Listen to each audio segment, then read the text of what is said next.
A fly steps into the open trap and brushes one of the tiny hairs on its surface. And nothing happens. The leaf felt it. It is not broken. It is waiting. Inside a slab of green tissue with no brain and no nerve, a clock just started ticking, and the plant has begun to count. If that fly touches a second hair in the next few seconds, the two halves of the leaf will swing shut in about 1/10 of a second. If it does not, the plant lets the first touch fade from memory and opens the door again. Right now, in complete silence, a plant is deciding whether the thing crawling on it is food. We file plants under the quiet things, the ones that get chewed on and wait for rain. A small handful of them tore up that description and started behaving like the animals that eat them. Before these 8 minutes are over, you'll meet a plant that fires the same kind of electrical pulse running through your body right now, one you can switch off with the same gas a surgeon uses to put a patient to sleep. You'll meet a hunter whose strike is the fastest of any meat-eating plant alive, finished before your eye could catch it. And you'll meet one that does not wait for prey to land at all. It throws its prey through the air and pins it to a bed of glue. Hold those three. Welcome to the lab. This is not about the plants that wait. This is about the ones that decide. Today, the carnivores are not strange because of what they eat. They are strange because of what they do, the way they feel a touch, time it, react, and commit, exactly like something with a nervous system. Except there is none anywhere inside them. If that is the kind of biology that gets under your skin, the subscribe button is what keeps the lab doors open, and a new specimen opens on the shelf every week. We'll start gently with a plant that hunts in slow motion. A sundew looks harmless, a low rosette of leaves studded with stalks, and every stalk is tipped with a clear shining bead that looks exactly like morning dew.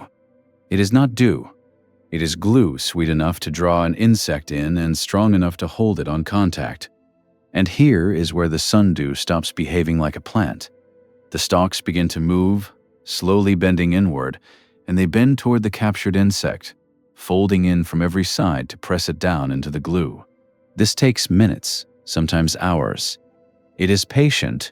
The leaf seems to know where the prey is, and it reaches for that exact spot. The sundew gives you time to watch it happen. The next hunter gives you nothing. Floating in still ponds with no roots at all is a plant called the bladderwort. Along its underwater stems hang hundreds of tiny hollow sacs, and each one is a trap loaded like a spring.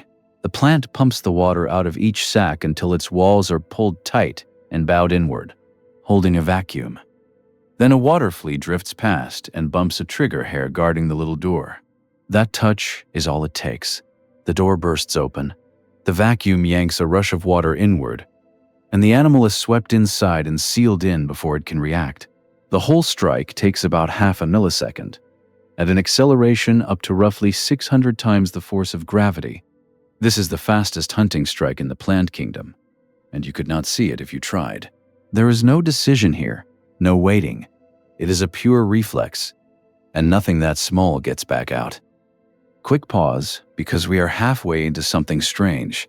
We just watched one plant take its time and aim, and another fire faster than thought, both hunting with no brain between them. So here is the real question of this file. When does a plant stop being a trap and start looking like behavior? A loaded spring is a machine, but a thing that senses, waits, and chooses starts to sound like an animal. Tell me in the comments where you draw that line, and I'll tell you where I land at the end, because the strangest specimen is still ahead, and it is the one that blurs the line the most. So far, the prey came to the plant. This one goes after the prey. There is a sundew in southern Australia that broke the slow rule its whole family lives by. Around the rim of its leaf sit special arms called snap tentacles. When an insect touches one, the tentacle whips fast and hard and catapults the insect through the air toward the sticky center of the leaf. The launch happens in about 75 thousandths of a second, faster than a Venus flytrap can even close. It is the fastest strike known in any sundew, and it does something almost no plant does. It does not wait to be landed on. It reaches out, grabs and throws. An attack, in the most literal sense of the word.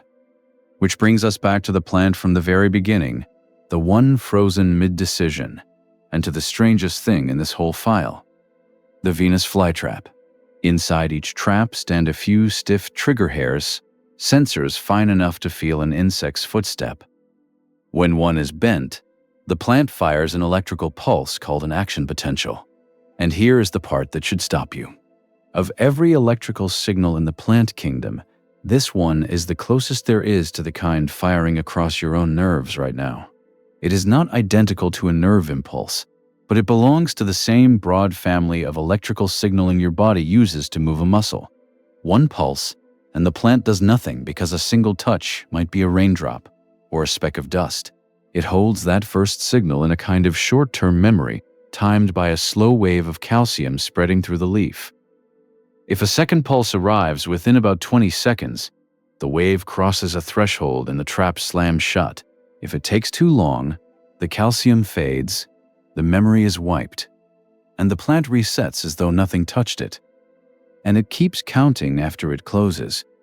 As the trapped insect struggles, every new pulse is tallied, and only after around 5 does the plant commit and flood the trap with the enzymes that take the animal apart. Counting, memory, and a decision, all of it run on electricity and calcium, with no brain to run them on. And one last thing drags this out of the plant world and into ours. Seal a Venus flytrap in the fumes of diethyl ether, the same anesthetic gas that put the first surgical patients to sleep. And the trap goes under. Touch the hairs and nothing fires. The pulses fall silent.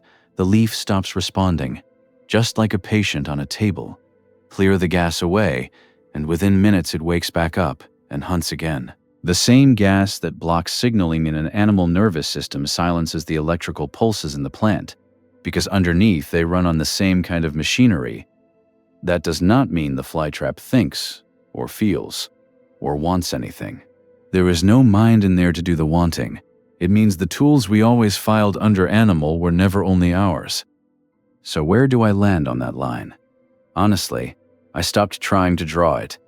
A loaded spring and a deciding animal turned out to be two ends of the same rope, with a leaf that counts, remembers, and can be put to sleep sitting somewhere in the middle. And that is the thread tying all of them together. Not one of these plants grew a brain, or a nerve, or a single muscle. They ran into the exact problems an animal faces, finding food, reacting in time, knowing the moment to strike, and solved every one with completely different hardware. Electricity moving through living cells, water pressure stored like a drawn bow, elastic energy, and a clock made of calcium. We treat hunting, sensing, timing, and deciding as things animals do, proof of a mind at work. These plants quietly show that none of it ever required a mind, or a nerve, or a body built like ours. The line we feel so certain about, the one between a plant and an animal, turns out to be mostly a line about hardware. It was never really a line about what a living thing can do. If that's your kind of weird, the next file is already on the shelf. I'll see you in the lab.